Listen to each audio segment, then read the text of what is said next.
आज भी भटक रहा है महाभारत का ये रहस्यमय योद्धा। पांडवों के शिविर में मचाया था कोलाहल। महाभारत काल में कई ऐसे योद्धा हुए जिन्होंने युद्ध में अपने पराक्रम से विरोधी सेना में जबरदस्त कोलाहल मचाया। इनमें से एक योद्धा ऐसा भी है जो आज तक जीवित है। कहते हैं कि उसे अमर रहने का श्राप मिला था। उस योद्धा का नाम है अश्वत्थामा। महाभारत के रहस्यमयी किरदार अश्वत्थामा की कहानी। अश्वत्थामा पांडवों और कौरव के गुरु द्रोणाचार्य का बेटा है। अपने पिता की तरह वह भी पराक्रमी और महान धनुर्धर बना। एक बार द्रोणाचार्य और उनकी पत्नी कृपि तपस्या के लिए हिमालय गए। उनके तप से प्रसन्न होकर शिवजी ने उन्हें पुत्र प्राप्ति का वरदान दिया। फिर कृपि ने एक तेजस्वी पुत्र को जन्म दिया।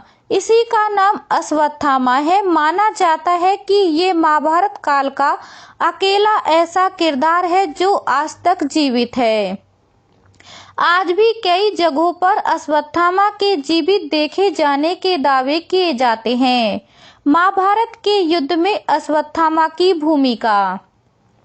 वैसे तो द्रोणाचार्य पांडव और कौरव दोनों के गुरु थे, मगर महाभारत युद्ध में उन्होंने हस्तिनापुर के सिंहासन का साथ देते हुए कौरवों के पक्ष में लड़ने का फैसला लिया। अपने पिता की तरह अश्वत्थामा ने भी पांडवों के खिलाफ युद्ध किया। अश्वत्थामा ने कौरवों की एक सेना का नेतृत्व किया और पांडव पक्ष के ये कई योद्धाओं को मार गिराया। कहते हैं कि जब घटोत्कच के नेतृत्व में राक्षसों की सेना ने आक्रमण किया तब सभी कौरव भाग खड़े हुए, मगर अश्वत्थामा अकेले वहां खड़ा रहा और घटोत्कच के पुत्र अंजान पर्वी को मार गिराया। अश्वत्थामा ने घटोत्कच को भी घायल कर दिया। महाभारत युद्ध के दौरान एक ऐसा समय भी आया जब अश्वत्थामा के मौत की झूठी खबर फैलाई गई। दरअसल द्रोणाचार्य का वध करने के लिए श्री कृष्ण ने पांडवों से अश्वत्थामा की झूठी खबर फैलाने के लिए कहा। धर्मराज युधिष्ठिर ने कहा कि वह झूठ का सहारा नहीं लेंगे। फिर श्री कृष्ण के कहने पर युधिष्ठिर ने अश्वत्थामा नाम के हाथी का वध कर दिया। द्रोणाचार्य को जब इसकी खबर मिली तो उन्हें लगा कि उनका बेटा अश्वत्थामा मारा गया। इससे दुखी होकर उन्होंने शस्त्र त्याग दिए। तभी धृष्टद्युम्न ने मौके का फायदा उठाकर द्रोणाचार्य का सिर धड़ से अलग कर दिया। पिता के वध से अश्वत्थामा के सिर पर हो गया खून सवार। द्रोणाचार्य की मौत के बाद पांडवों ने महाभारत का युद्ध जीत लिया।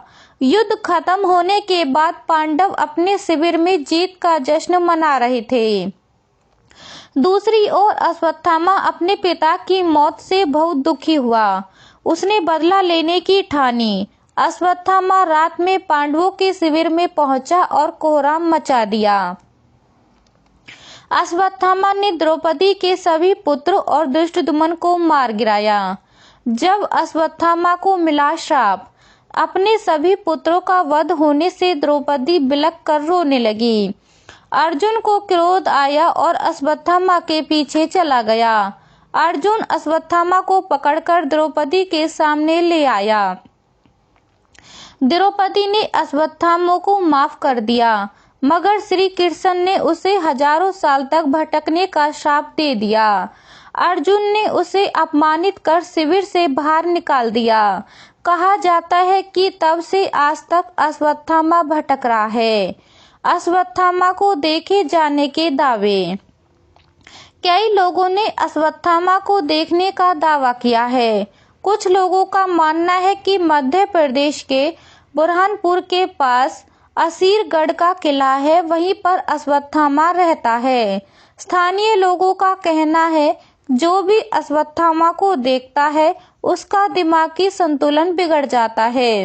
एमपी के जबलपुर में नर्मदा नदी के किनारे भी अश्वत्थामा को भटकने के दावे किए जाते हैं। और अधिक जानकारी के लिए हमारे चैनल को लाइक, शेयर, सब्सक्राइब जरूर कीजिए।